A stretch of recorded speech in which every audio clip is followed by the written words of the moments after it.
What we are discussing today is the methods and the surgical and non-surgical techniques.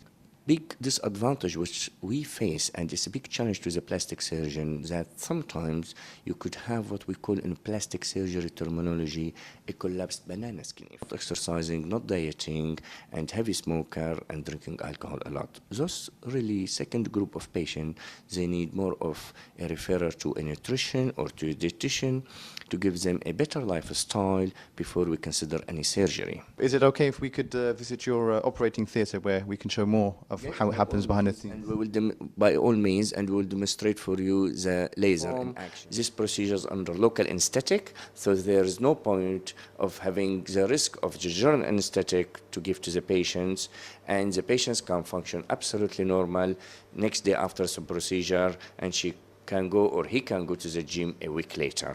This technology, just to briefly mention about it, in these laser fibers we have two fibers, one lasers, that means we have two lasers functioning at the same time.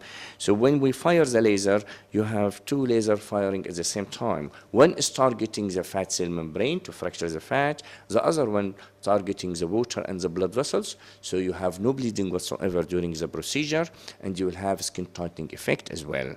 Equally important, it has very important device which we call it SmartSense, which measures the amount of energy moving into the tissue depending on the speed of the surgeon movement. So if I move my hand slowly, it lowers the introduction of laser energy. If I stop under the skin, it will cut the laser energy. And this is quite important because you do not need to accumulate significant amount of laser energy in one spot.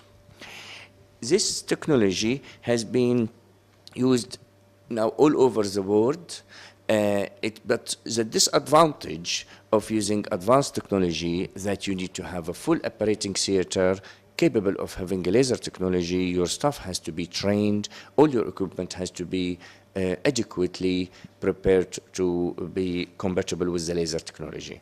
But this is a new revolution, this is a new evolution of the liposuction, where we are combining the post technique, so we getting the best of both ways of applying the laser to fracture the fat, and equally important to have the suction, where we use a gentle suction machine to suck out most of the fat.